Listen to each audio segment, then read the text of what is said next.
आज थोड़ा सा अपने कल्चर के बारे में बात करते हैं। एक्चुअली कल्चर है क्या? क्या है भारतीय संस्कृति और क्यों ये इतनी इम्पोर्टेंट है?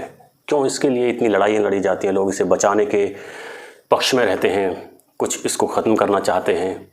क्यों ये कल्चरल वॉर है जो ये क्यों होता है और क्यों ये अपने कल्चर को बचाए रखना ज़रूरी है, इसके बारे में बात करते हैं।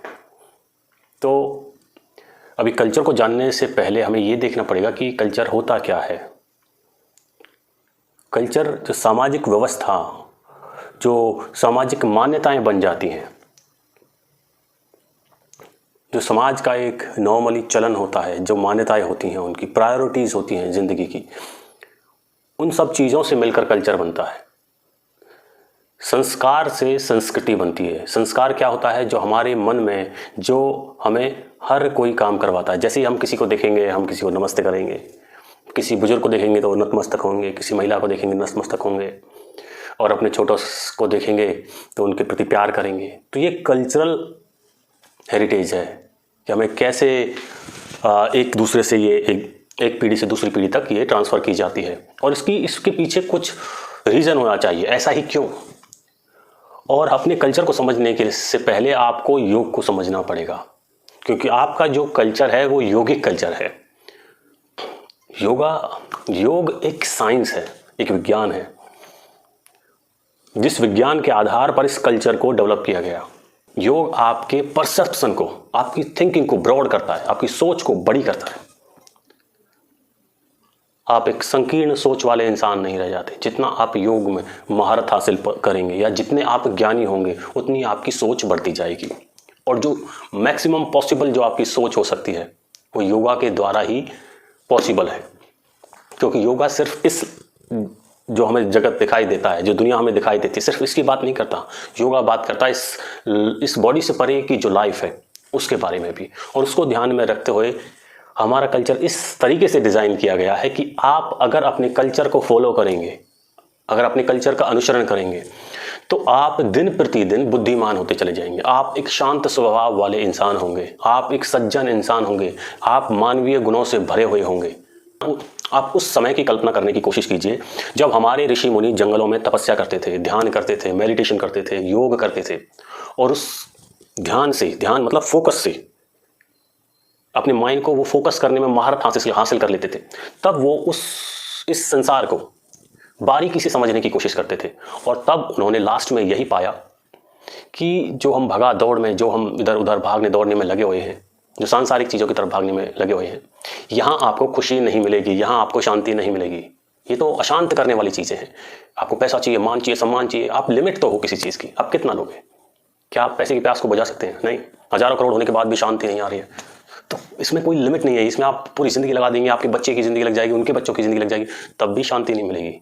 तो इसके लिए अपने अंदर अगर हम चाहें तो अपने मन को हर परिस्थिति में शांत रख सकते हैं, खुश रख सकते हैं। ये महारत उन्होंने हासिल कर ली थी अपने मन पे, अपने माइंड पे, अपने चित्त पर। और फिर उन्होंने लोगों के लिए ऐसे नियम बनाए कि अगर आपको शांत रहना है, आपको फोकस करना है, अपने ज्ञान को बढ़ाना है, तो उसके लिए आपका स्वस्थ रहना जरूरी है। सबसे पहले अगर आप शारीरिक रूप से स्वस्थ हैं, तभी आपका मन शांत, चित्त शांत रहेगा। तो उसके लिए उन्होंने फिर योगा का इजाद किया, कुछ फास्ट जैसी चीज़ें बनाई कि फास्टिंग करो, अपने डाइजेस्टिव सिस्टम को ब्रेक दो, जो टॉक्सिन्स है वो बाहर चले जाएंगे। जैसे ही आप फास्ट करते हो, आप एकदम शांत हो जाते हैं, आपकी बॉडी लाइट हो जाती है, आप चाह कर भी गुस्सा नहीं कर सकते। आप देखना कभी जिस दिन आपने फास्ट किया हुआ हो, या थोड़ी ही प्रैक्टिस की हो, 2-4 महीने आपने फास्ट किया हो, वीकली या 15 डेज इन वीक, तो आप देखेंगे कि आपका मन शांत हो जाता है। जिस दिन आपने फास्ट किया है उस दिन आपको गुस्सा कम आएगा। और जिस दिन नॉर्मली आप देखेंगे आपको छोटी छोटी बातों पर भी गुस्सा आ जाता है। तो उन्होंने इस सारे संसार को और अपने आप को समझने के बाद ये डिसीजन लिया था कि ये कुछ टेक्निक्स हैं, ये कुछ आसन हैं, ये कुछ प्राणायाम हैं, हमारे अंदर का सिस्टम कैसा है, जो आज तक साइंस पता नहीं लगा पाई है। कि हमारे अंदर नाड़ियाँ होती हैं, 72,000 नाड़ियों के बारे में बताया, चक्र होते हैं, मीटिंग पॉइंट्स ऑफ नाड़ीज। तो इस सब विज्ञान के बारे में हमारे ऋषि मुनियों ने स्वयं आंखें बंद करके अपनी बॉडी पर फोकस करके अनुसंधान किया कि इस बॉडी में क्या चेंजेस आते हैं। और कुछ तो ऐसे भी थे जिन्होंने इस बॉडी को छोड़कर बाहर गए और फिर वापस अंदर आ गए। तो जिसे हम आत्मा कहते हैं, उस आत्मा को बाहर ले गए शरीर से बाहर, और फिर इस शरीर में वापस स्थापित कर दिया। तो उनको समझ में आ गया कि ये जो शरीर है ये परमानेंट नहीं है, और ये मन तो बदलता ही रहता है। तो इसका सॉल्यूशन क्या किया जाए? अब लोगों में एक ऐसा कल्चर बनाया जाए कि जिससे एक संस्कृति डेवलप की जाए जिससे कि लोग नेचुरली भी रहते रहते भी पारिवारिक जीवन में भी योग के फायदे उठा सकें, योग का लाभ उठा सकें। तो उन्होंने क्या काम किया, उन्होंने इस चक्र पर आपको तिलक लगाने के लिए बोल दिया, कभी चंदन का तिलक, कभी गेरुए लाल वाला तिलक। तो ये तिलक का हो गया। हाथों में एक्यूप्रेशर के लिए चूड़ियाँ, ताकि आपकी यहाँ पे नाड़ियाँ होती हैं, यहाँ पे जो पॉइंट्स होते हैं, आपने एक्यूप्रेशर, पूरा विज्ञान है, साइंस, आज साइंस कह रही है कि ये तो बहुत अच्छा विज्ञान है।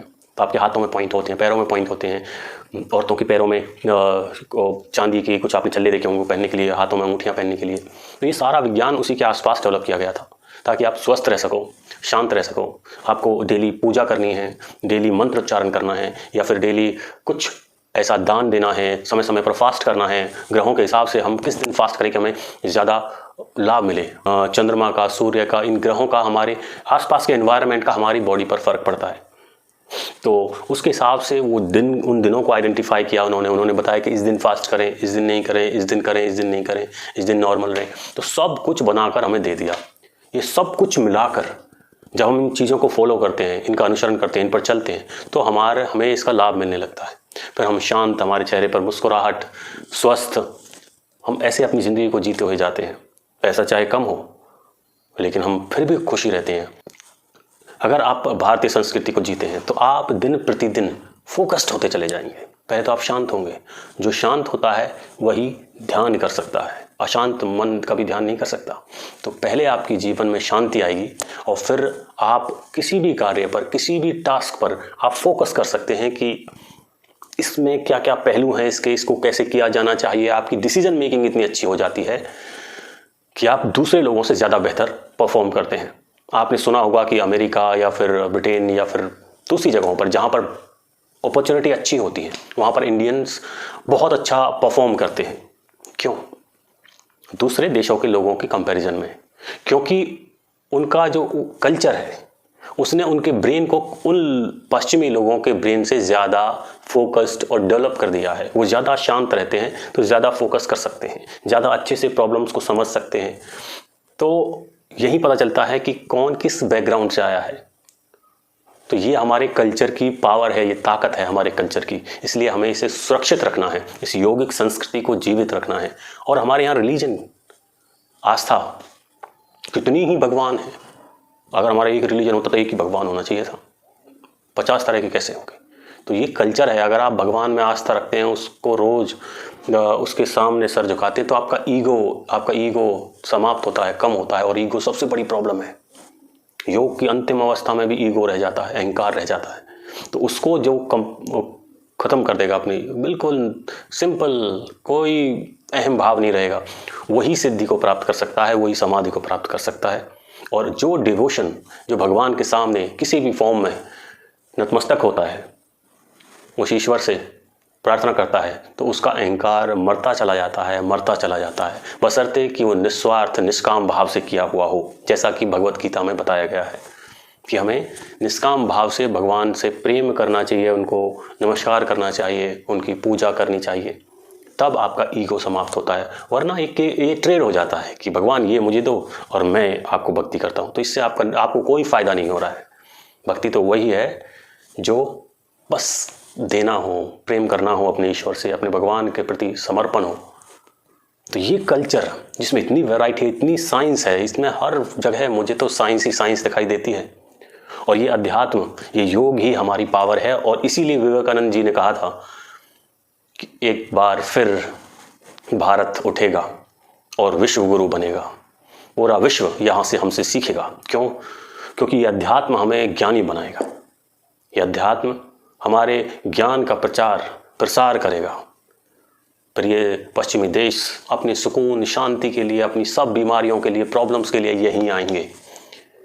और चाहे बिजनेस हो, चाहे कोई भी फील्ड हो, इकोनॉमिक्स, बिजनेस, हेल्थ, कोई भी फील्ड हो, वहाँ पर यहाँ के लोग मास्टर होंगे। टेक्नोलॉजी हो, आप देख रहे हैं इंडिया भी अब जैसे ही सब चीज़ों को ठीक किया गया है प्रधानमंत्री मोदी जी के द्वारा, तो फिर से इंडिया खड़ा होने लगा इतनी स्पीड से। अब देखिए कुछ ही दिनों में भारत का कैसा नज़रिया बदल गया है लोगों का भारत के प्रति देखने का। अब भारत को बहुत ही सम्मान और एक विशाल देश के रूप में जाना जाता है, बहुत इंटेलेक्चुअल लोगों की तरह देखा जाता है। तो वो दिन दूर नहीं है जब आपके सामने पूरी दुनिया नतमस्तक होगी। लेकिन उसके लिए आपको अपनी जड़ों से फिर से जुड़ना पड़ेगा। अपनी जड़ों को अपनी संस्कृति से जोड़ दीजिए। आप फिर से खिल उठेंगे, आप फिर से जी उठेंगे। अपनी संस्कृति को जीना शुरू कीजिए। योग को अपने जीवन का पार्ट बना लीजिए। अब बहुत ज़रूरी हो गया है। आप तुरंत तरक्की करना चाहते हैं, अपने जीवन में मिरेकल, जादू, एकदम से चमत्कार देखना चाहते हैं, तो योग करना शुरू कीजिए। 1 महीने में ही आपको इसका असर दिख जाएगा। बस अपनी संस्कृति को बचा कर रखिए। अपनी संस्कृति को बचाने का एकमात्र तरीका है उसे जीना। फिर आपसे उसे कोई नहीं छीन सकता। आप अपने बच्चों को देंगे, क्योंकि ये ऐसी चीज़ है जिससे आपको फ़ायदा होगा, तो आप ज़रूर अपने परिवार के, अपने बच्चों को, अपने रिश्तेदारों को इसे सिखाएंगे, तो ये और प्रसार करेगी। और हमारा विचार जब यहाँ प्रसार करेगा तभी इन बाउंड्री, भारत की बाउंड्रीज को छोड़कर बाहर जाएगा। और पहले जैसे भगवान बुद्ध ने पूरे विश्व में, इंडोनेशिया, अफ़गानिस्तान, पाकिस्तान, ये सब एरिया, जहाँ तक हमारा ईरान तक जो हमारी संस्कृति की छाप मिलती है, वो फिर से ये बॉर्डरलेस हमारा नेशन, राष्ट्र बनेगा। देश नहीं, राष्ट्र बनेगा। देश मतलब जगह, राष्ट्र मतलब हमारी विचारधारा जहाँ तक जाएगी वहाँ तक भारत होगा। अब दायित्व आपका है। क्या अपनी ज़िंदगी में आप अपनी संस्कृति को उतार रहे हैं? क्या आप भारतीय संस्कृति को जी रहे हैं, या भारत में पैदा होने वाले एक विदेशी मानसिकता वाले, विदेशी विचारों वाले एक साधारण से व्यक्ति हैं? ये आप फैसला कीजिए। आप भारतीय हैं या पाश्चात्य या अन्य किसी देश, अन्य किसी संस्कृति के फॉलोअर। नमस्कार, धन्यवाद, जय हिंद, जय भारत।